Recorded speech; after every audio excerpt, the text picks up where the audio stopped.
Alors, qu'est-ce qu'on voit sur cette image? Le propriétaire de cette vidéo qui se touche le front, comme s'il essaie de communiquer quelque chose avec nous par la pensée. À ses côtés, on voit le pape François qui couvre sa bouche avec un doigt, car comme j'essaie de vous le dire depuis un petit moment maintenant, c'est le pape et ses prédécesseurs qui réduisent au silence les initiés de tous les milieux. Ensuite, le titre de cette vidéo, c'est «Le pape François détruit-il l'Église?» Car il y a deux églises, la vraie Église et la fausse Église. La vraie Église, c'est le corps du Christ qui incarne la parole, la vérité et le message de Dieu. Et c'est pour ça que c'est écrit au centre de cette image, OMG, Oh my God, oh mon Dieu. Car en effet, la véritable Église, le vrai temple de Dieu, c'est Jésus qui incarne Dieu en chair et en os. Ainsi, on peut dire que le Vatican essaie de tuer le Christ ainsi que son message et sa vérité. Alors commençons tout de suite par dire une chose. Je sais ce que vous allez dire dans les commentaires. Un curé, un religieux n'a pas le droit de critiquer le pape, mais on n'est pas tous des petits soldats comme ça. Il faut quand même l'aimer et vraiment lui obéir, mais parfois on a le droit aussi d'être un peu perplexe. Et il faut dire pourquoi, de manière intelligente, vous n'êtes pas d'accord. Le titre est volontairement provocateur. Le pape détruit-il l'Église? Je pense que c'est une vraie question, qui n'est pas facile. On va essayer de démêler, donc allons-y.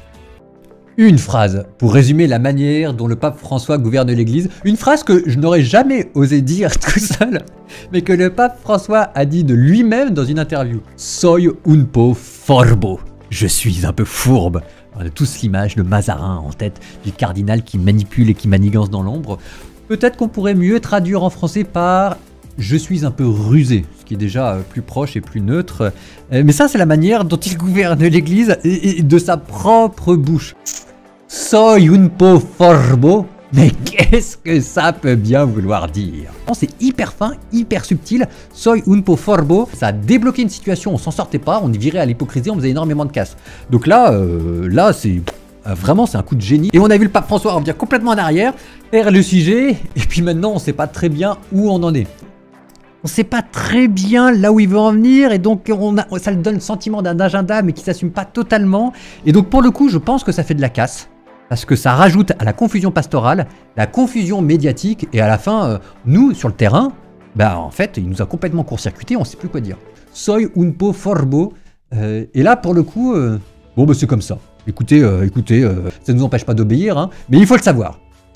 Donc écoutez, voilà, est-ce que le pape François est en train de détruire l'Église? Alors évidemment, peut-être pas le dire comme ça, mais au moins ça explique pourquoi est-ce qu'il est déstabilisant. Aujourd'hui, la popularité du pape François ne fait aucun doute. Mais il y a des taches d'ombre dans l'histoire. Et encore aujourd'hui, certains s'interrogent. Quel rôle au juste a-t-il joué pendant la violente dictature militaire des années 70? Jorge Mario Bergoglio est un fils d'immigrants italiens. Il a été élevé à Buenos Aires. À 22 ans, il intègre la Compagnie de Jésus. À 33 ans, il est ordonné prêtre et 3 ans plus tard, à 36 ans seulement, il devient le patron et les jésuites d'Argentine lui doivent obéissance. Mais nous sommes en 1973. L'Argentine est sur le point de basculer dans la violence et la dictature qui mènera une lutte sans merci au communisme. À cette même époque, l'Église catholique d'Amérique latine est traversée par de puissants courants de pensée. On parle beaucoup de la théologie de la libération.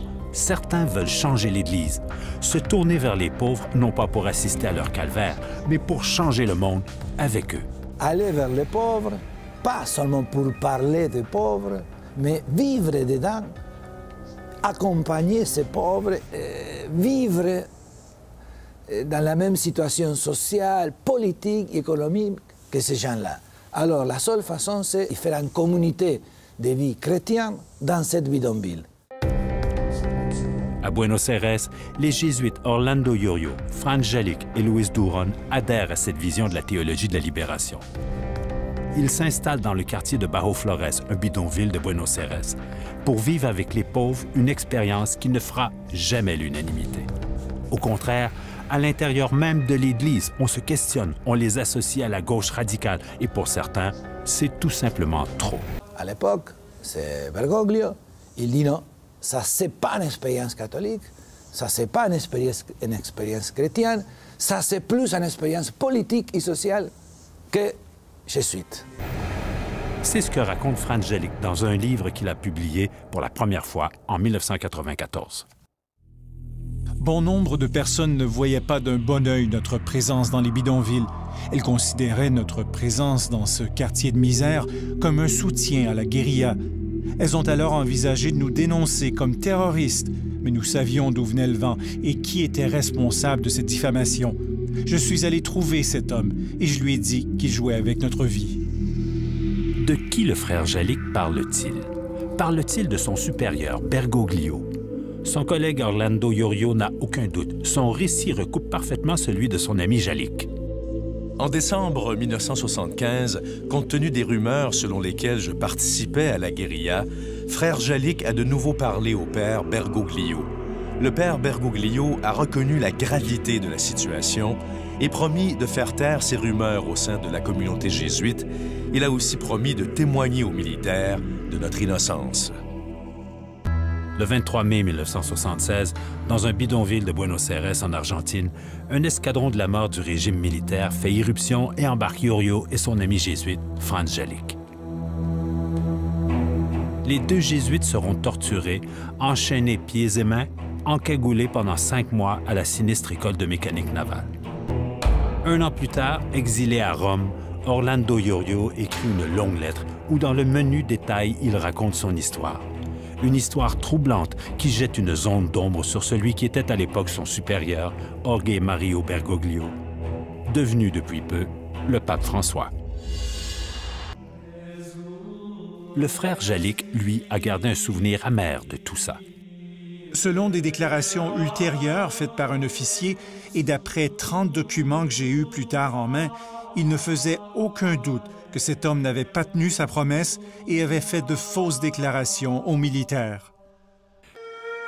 Luis Durón, le 3e jésuite, aura plus de chance. Il aura échappé aux militaires en fuyant à bicyclette. Entonces, en el momento que ellos los detienen, ellos están absolutamente desprotegidos, porque no están en la compañía ni están dentro de la arquidiócesis. La interpretación que muchos hacen y que yo comparto es que efectivamente esta situación de desprotección, los militares la leen como una señal, como una carta blanca para que ellos actúen. En 1976, Adolfo Pérez Esquivel a lui aussi été jeté en prison et torturé. Il sait qu'il y a des membres du clergé qui étaient de mèche avec les militaires. Il y a des évêques qui étaient de mèche avec la dictature. Il y a ceux qui allaient jusqu'à justifier la torture, la mort. Ils justifiaient tout ce que faisait l'armée parce qu'ils luttaient contre le communisme international. Ils étaient des oppresseurs. Orlando Iorio et Franz Jalic ont-ils été balancés par leur propre communauté religieuse, par le père Bergoglio? Jusqu'à sa mort, en l'an 2000, Orlando Iorio tentera de résoudre l'énigme. Aujourd'hui, c'est sa sœur, Graciela, qui poursuit le combat de son frère pour la vérité à laquelle il n'a jamais eu droit, dit-elle. J'en ai la certitude. Ils ont quitté les jésuites parce que Bergoglio a mis beaucoup de pression sur eux.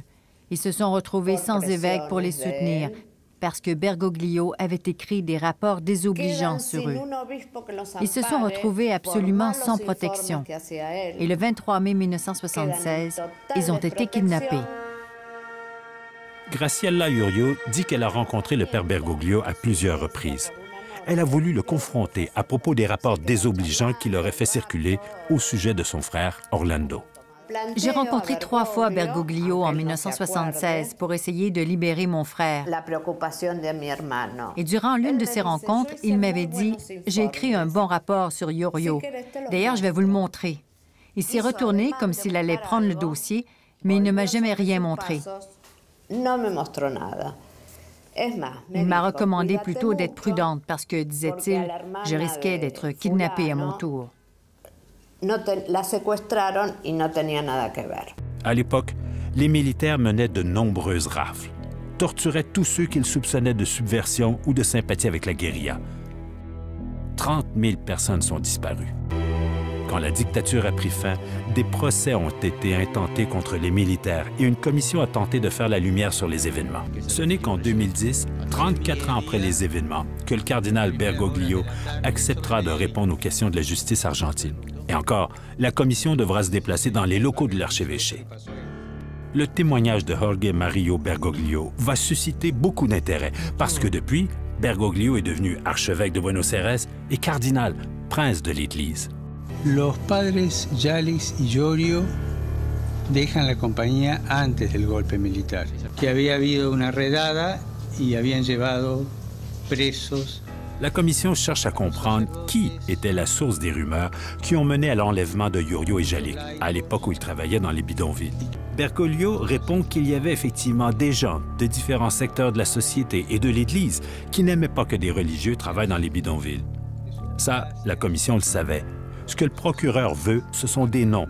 Qui entretenait de tels propos à l'endroit de Iorio et Jalic? Señor Bergoglio, le pido, porque tiene mucha importancia para esta investigación, que haga un esfuerzo a ver si puede precisar algún nombre y apellido, algún miembro de la Compañía de Jesús, miembros de la Compañía de Jesús, miembros de la Iglesia Católica, jerarquías, si puede ayudar respecto de quienes impulsaban o compartían este cuestionamiento al trabajo o la forma que llevaban el trabajo sacerdotal Yalix y Iorio. Era un cuestionamiento general a todos los sacerdotes que tenían esa opción pastoral. ¿Pero por parte de quién? De sectores diversos, transversal.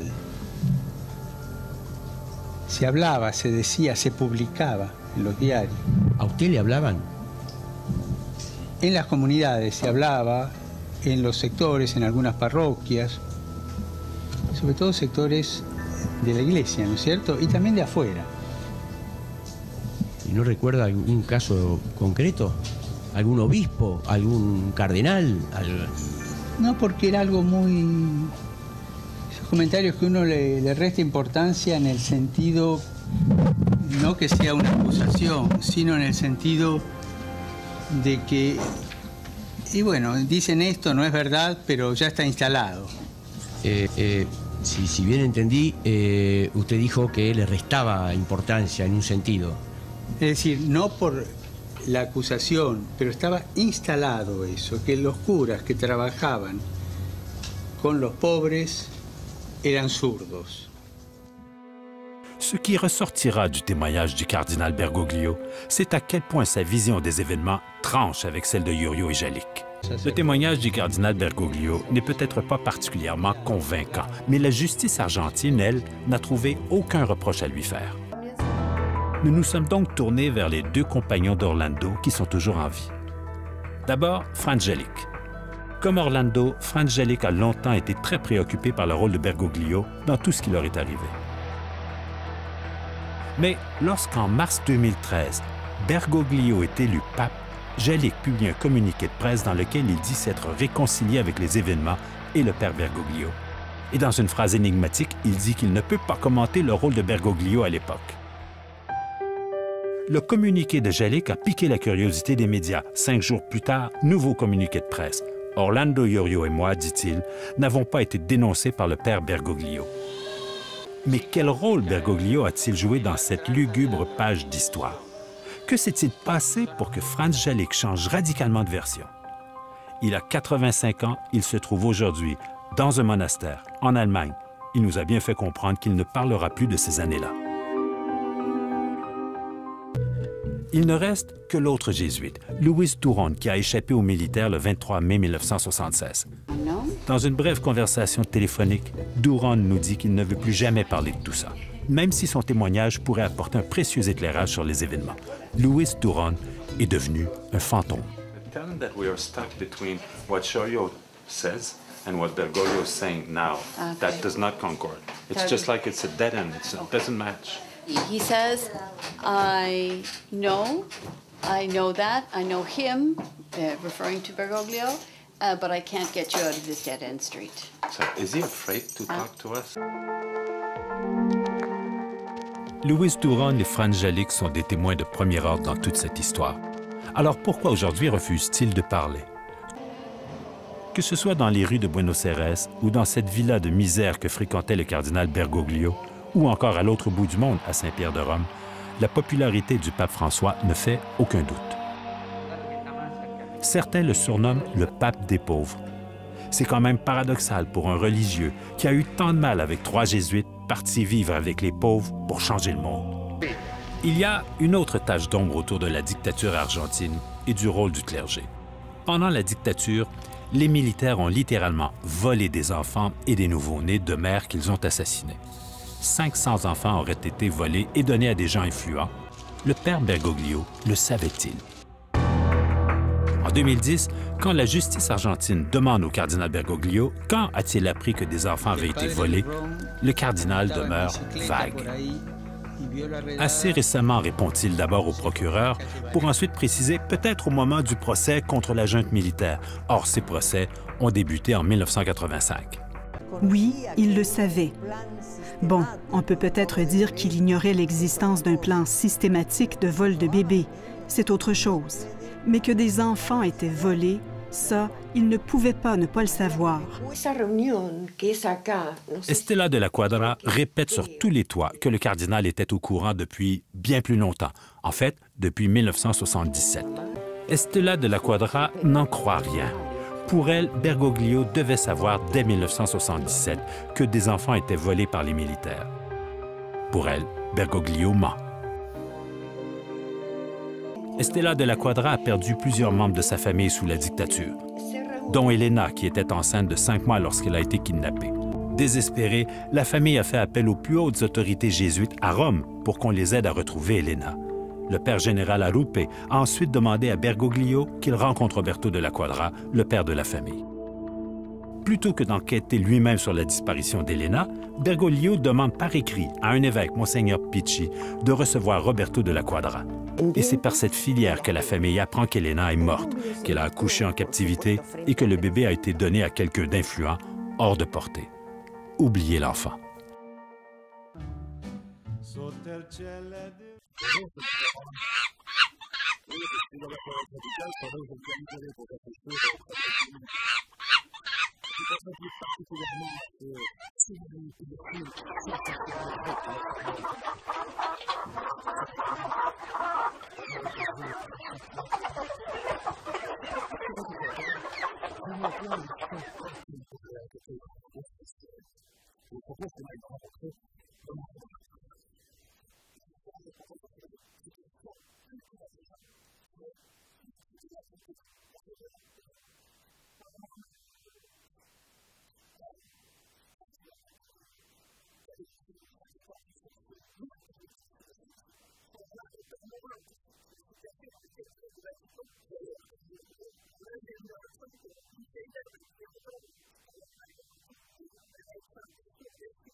Je vais vous parler de l'écuménisme papal. Voyez, ce cher monsieur, donc animé de Satan, qui s'appelle le pape François. Le pape François est un séducteur mondial, animé des forces diaboliques. Vous allez comprendre très rapidement la séduction totale actuellement que cet homme est en train de faire avec le système catholique.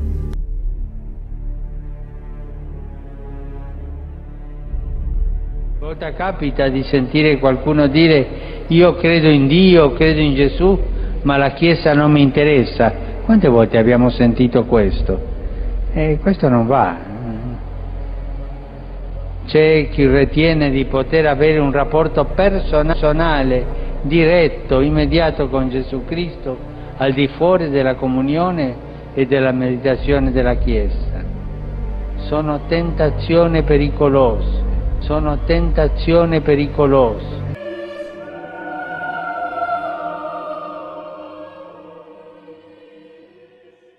C'est très important, je suis en train de vous enseigner. Au cours des 6 derniers mois, les cardinaux, les évêques catholiques et les théologiens dans la Cité du Vatican ont discuté sur l'avenir de l'Église pour redéfinir des doctrines et des dogmes catholiques de longue date. Et le pape François annonce maintenant que le catholicisme est maintenant une religion, écoutez bien les deux mots, moderne et raisonnable. Et il a subi des changements évolutifs.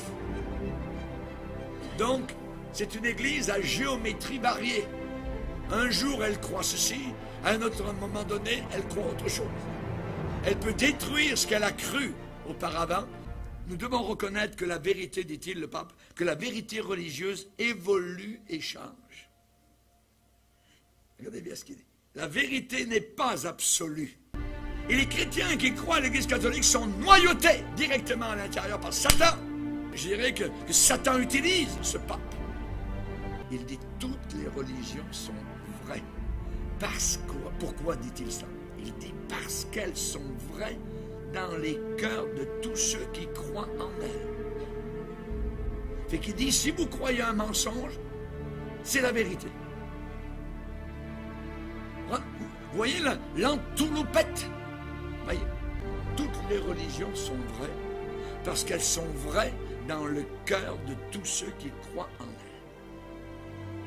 Il dit, quel autre type de vérité y a-t-il? Oui, menteur. Le Seigneur a bien dit, si quelqu'un a honte de mes paroles, j'aurai honte de lui aussi, puisque la Bible dit qu'à la fin, ils ne supporteront plus la saine doctrine. Ils auront la démangeaison d'entendre des choses agréables et ils vont se donner une foule de docteurs. Il y a plusieurs siècles, l'empereur Constantin désirait créer un nouvel ordre mondial, car l'Empire romain commençait à s'effriter. Voyant que le christianisme devenait une entité dominante, il l'a pris comme pilier de son ambition politique. Afin de concrétiser son objectif, il convoqua le concile de Nicée en 325. Il prit soin de conserver les anciennes religions païennes pour ne pas heurter aux diverses sensibilités. Le gnostisme, le zoroastisme, le mitraïsme, ainsi que des pratiques de religion babylonienne et égyptienne.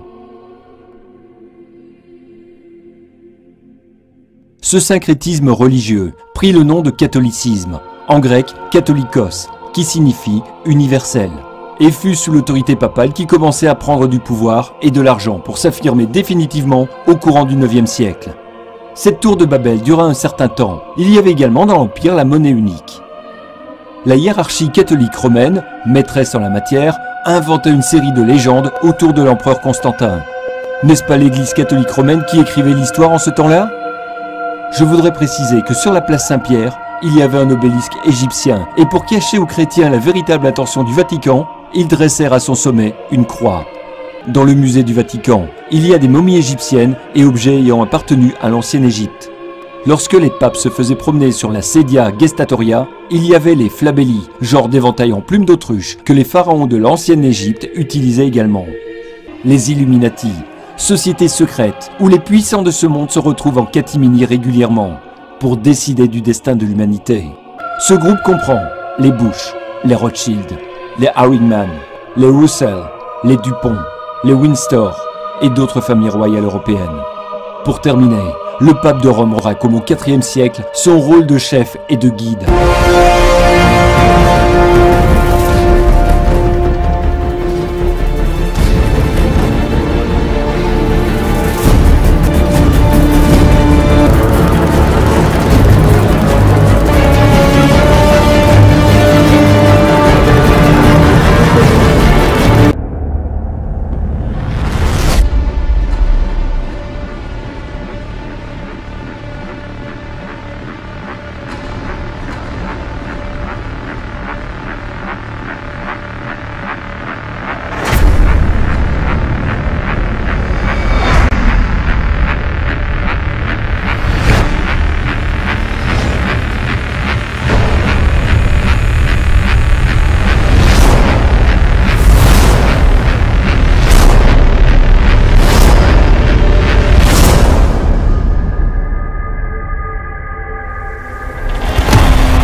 Bien que ce mini-clip ne nous offre pas le contexte entier de la situation, on peut imaginer que tous ces symboles sataniques et maçonniques qu'on voit dans les arts, les films, les chansons et tout ça, les livres, on peut imaginer que c'est le Vatican et les papes qui imposent tout ça aux artistes pour nous propager une propagande et changer la vraie représentation du diable qui n'est au final qu'un être humain corrompu mentalement et qui contrôle le monde.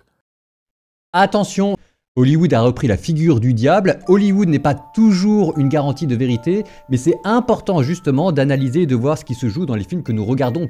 Aujourd'hui, je vous convie à un voyage au cœur même de l'horreur, là où l'univers d'Hollywood se confronte à une figure aussi énigmatique que troublante, celle du diable. Car oui, l'horreur n'a jamais été aussi en vogue. Signe des temps et d'une civilisation qui s'interroge depuis la pandémie du Covid-21, le cinéma du film d'horreur atteint des records insensés et chaque année qui passe voit ses propres records battus. Au fur et à mesure que les religions traditionnelles parlent de moins en moins du paradis, de l'enfer, de l'ange et du diable, c'est dans le film d'horreur que le surnaturel a trouvé refuge.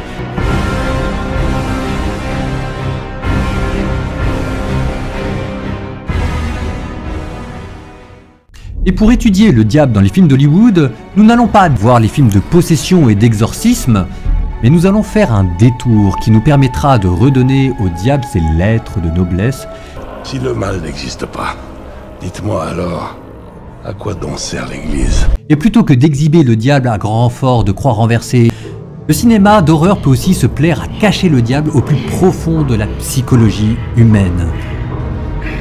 Ce n'est plus tellement le diable qui s'abaisse à l'humanité, c'est plutôt l'humanité qui, à force de perversité, parvient à s'élever jusqu'au rang de mal absolu. Depuis le silence des agneaux, nous savons maintenant que c'est derrière l'habit de la banalité que le diable peut aussi se cacher. Hannibal Lecter est parvenu au sommet de la civilisation. Il est instruit, érudit, c'est un esthète, il est intelligent et nul ne pourrait deviner que le diable sommeille en lui si l'on ne devinait à travers ses actions une certaine forme de folie, le plaisir qu'il prend au mal. L'amour du mal pour le mal. Sans aucune justification, sur lui les questions de moralité ordinaire, du bien et du mal n'ont plus aucune importance. Il détruit et trouve sa jouissance dans le fait d'asservir et de détruire. Et c'est ainsi que le diable, que l'on avait d'abord cherché au fin fond de l'univers ou au plus profond des océans, finit par venir jusqu'à nous. Du monstre cosmique en passant par l'ange déchu, il devient maintenant la figure de l'homme de perversité, l'homme de l'iniquité dont parle saint Paul.